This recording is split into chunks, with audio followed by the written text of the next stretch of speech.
au travail. Dimanche, ils prient. Lundi, des voleurs. Ils sont dans des commissions bizarres de bizarres. Vraiment. Quelqu'un vient, je vais construire des routes. 1 million, non, ajoute 2 millions. Comme ça, on se partage. La malédiction sur tes enfants. La malédiction sur ta génération. Car à cause de ton égoïsme, le pays est en train de souffrir à cause de ton égoïsme. Ton égoïsme est en train de détruire le pays. Et il y a des gens qui n'investissent pas dans ce pays parce que toi tu as seulement bloqué. Et tu as dit, tant que je n'ai pas ma commission, il n'y aura jamais cette route-là.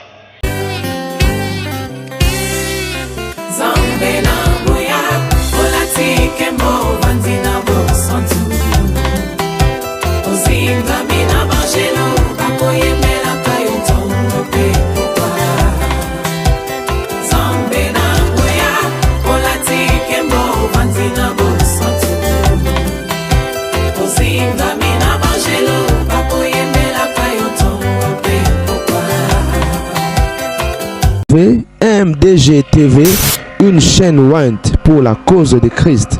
Mafuta Yasika, Mafuta Yasika, Mafuta Yasika.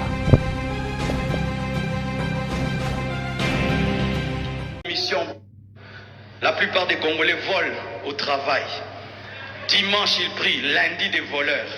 Ils sont dans des commissions bizarres de bizarres. Quelqu'un vient, je vais construire des routes. 1 million, non, ajoute 2 millions. Comme ça, on se partage. La malédiction sur tes enfants. La malédiction sur ta génération. Car à cause de ton égoïsme, le pays est en train de souffrir à cause de ton égoïsme. Ton égoïsme est en train de détruire le pays. Et il y a des gens qui n'investissent pas dans ce pays parce que toi tu as seulement bloqué. Et tu as dit, tant que je n'ai pas ma commission, il n'y aura jamais cette route-là. Et des gens sont pauvres parce que toi, tu veux t'acheter une maison. Puis, que Dieu libère ce pays de l'esprit de commission. Que Dieu libère ce pays des gens qui élèvent les coûts des choses pour s'enrichir. Un hôpital doit coûter 1 million, vous dites 50 millions, et puis vous vous enrichissez. La malédiction sur vos enfants. Combien de gens meurent parce que vous avez refusé de construire cet hôpital-là? Quand tu as la foi, tu ne voles pas. Tu attends le temps de Dieu. Tu travailles calmement et tu sais que Dieu te bénira. De la même manière, un semeur, lorsqu'il plante une graine, il sait qu'il y a la puissance dans la terre qui va changer la graine en arbre et tu sais que Dieu te bénira. Yes. À la loi et au témoignage dit la Bible, si l'on ne parle pas ainsi, il y aura point d'aurore pour le peuple. On a besoin de la lumière, on a besoin du changement dans notre pays. Et ba passer ba koti marabango to kenango ka boy parce que trop c'est trop mo mboka modèle ninyo bato ba lo ba susu te comme ça bato ayi de pes le rôle ba fini dans l'autre la susu ba ko porter sous ba ko porter ba lo ba ki lo ba pe que procureur fongola la pe Marcelo et dossier et nabi ke osale maté parce que Félix est chrétien et déjà hier il était à l'église même gloire à Dieu et na osala la bonne émission pour natina nango bandeko que personne ne vous trompe. Oh, un chrétien n'a pas le droit de parler de la politique, n'a pas le droit d'entrer dans la politique. Mais si chrétien c'est la politique, tu n'es pas un dans la politique. Est-ce que pas un cosa bolam te? So moi n'anza sali politique te, moi na sata dans la politique. Occultiste ko sunga te. Aya osaka mabe oboma asopa makila ko yango bomoni mboka na soki zo bonga te. Ya parce que bato presque nyonso bazo kamamboka na bato makila. Il s'en fout. Daniel Bumba, tant ba nommé gouverneur. Ba affiche tambola. Un certain date, il fallait qu'il nous célébrer victoire naïe. Ba y rendre action de grâce. Wapi na loge. Et ba comment mo ba bomba ngote. Bon monde ba okamba kana. Bato kisi na bato kisi bandoki na bandoki. Ya on bomoni Kongo wana e bonga te na ebisa ba chrétien botanga classe. Beaucoup ta politique. Beaucoup ta parlement. Kuna place ba vota ba loi. Et vous allez intervenir contre toutes les lois sataniques. Trump, s'il était nommé, et ça pour nous préserver l'intérêt. Il y a Bonzambe. Depuis semaine passée, il y a une émission sur Trump. Vous aurez la chair des poules. Tala, chrétien, c'est là. Tu es dans les bons. Trump, azara chrétien. authentique à mélanger nzambe te. Na oyo la bino émission, boyo kandenge mindele ba témoigner. Comment est-ce que bando ki ba kotela ki Donald Trump retraite ba contourner, ba détourner, a gagner te, voire même ba bomaye, ba bete ba flèche et bando ki ba tout beli. Ba lobito kamwa maramuto mona to ndimate. Je viendrai avec l'émission Lelo Kaka na la kibino. Fana kotsango depuis semaine prochaine. Mokilo eza ya biso. Dans la Bible, Mokili, vous êtes dans le monde, vous n'êtes pas du monde. On parle du monde, il y a système. Mais le créateur de ce monde, c'est notre Dieu. Donc, on a le droit de vivre errer sur cette terre. Ah oui. Ah oui. Pasteur Marcelo a beti bordir nde tolo bana lingala. Mboka mi jibi. Changement et kota bandeko. So ba pasteur ba bandeko telema koloba boy. Ba musicien ba zoui. Parce que parmi bateaux bazan influence. Il y a quoi influencer peuple, bakambi, ba musicien, baza kutu top koleka ba pasteur. Pourquoi? Parce que musique éveille un message. Mais ba o abiso miyi ba genaka kolia ba yembi batu ba individu. Bazan attente européen sa conseil atana banzembo la bango balobake. Et comment? Et mboka ezo kende mabe. Mboka eke malamu te. Ta Kofi na mona ya salaki nzembo mo pona na nzuke na IGF année passée. Nzembo kitoko. So ba musicien ata 5 ya minene ya Congo wana. Balandi nzela wana, la famille croyez-moi, les choses vont changer. Déjà ndenge passer dalo a betaki bordir. Marcelo a beti, tozo c'est la ba misusu et na ondi maki. Mambo za tourner au mususu. Parce que kolela na biso nzamba oyoka et na ba prière to sala nzamba oyoka. La famille bolembate pona mboka to lembate, prier pour le pays. Ba oya koloba baloba, ba oya kobunda na minduki babunda, ba oya kosaba manifestation basala. Yo chrétien bondela pona mboka na yo. Parce que parmi ba armes oyo même changement, la prière fait partie. Oui, mutako saote. Kembo lo sambo sala kelo côté et qu'on libère mutako saote. C'est les spirituels qui influencent les physiques. Mutako sabinote. En fait, c'est ça. Vraiment, na sepela na vidéo et on a le lancé dans émission, pena pesa message na ba na nzambe. Politique ezo concerné mutu nyonso que personne ne vous trompe. Na Bible, ba roi bazali ba politicien, ba David dona bazali ba na nzambe.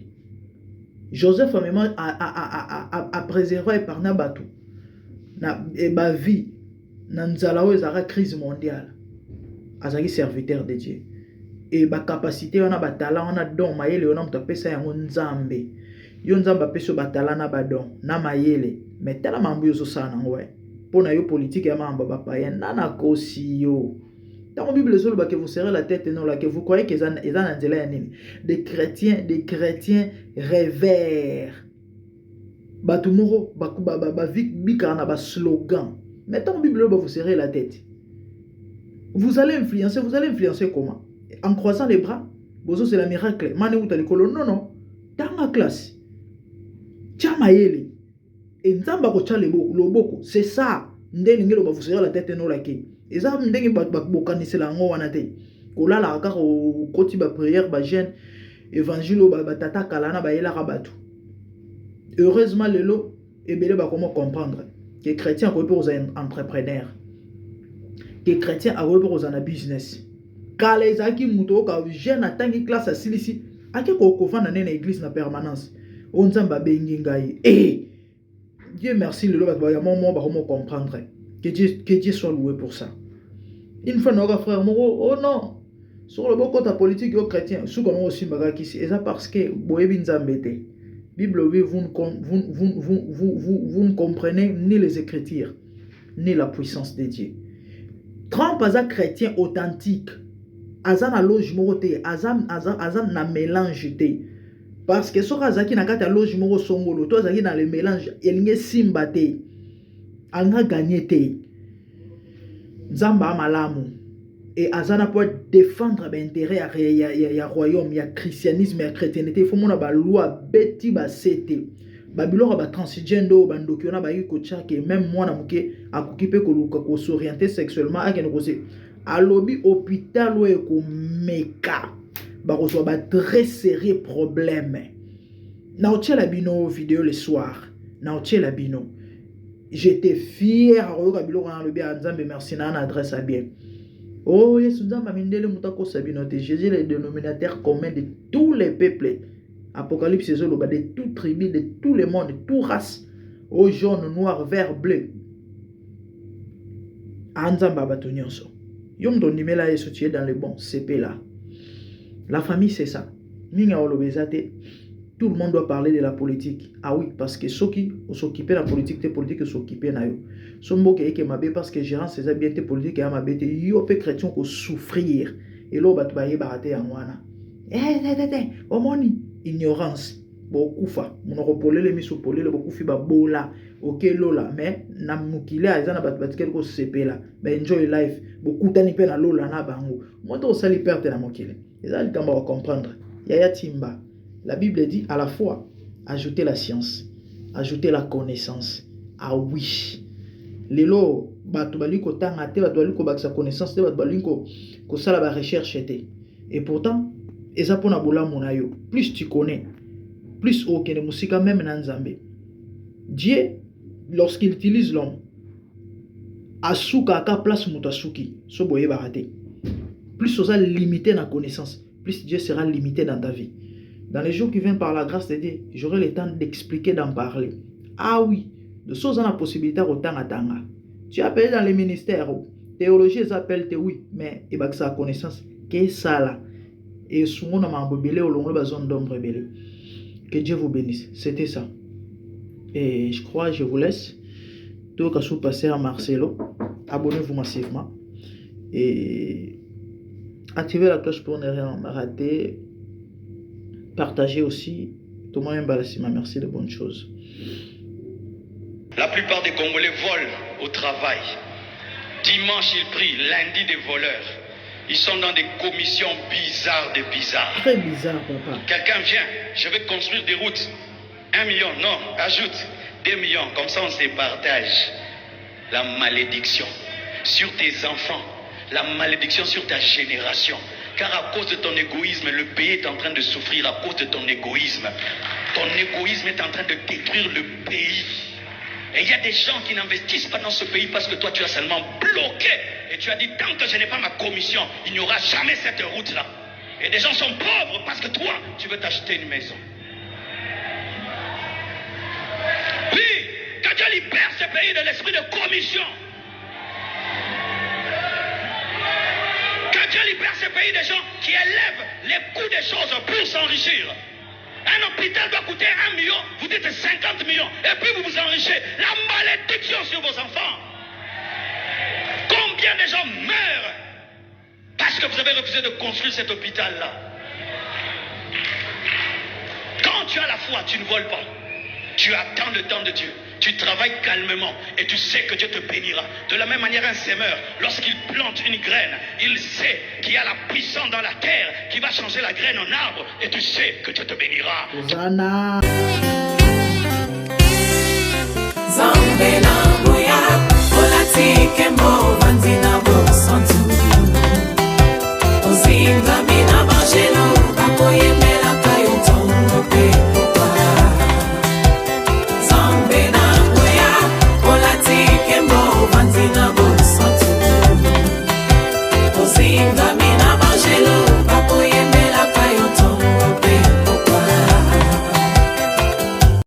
MDG TV, une chaîne Went pour la cause de Christ. Mafuta ya Sika, Mafuta ya Sika, Mafuta ya Sika.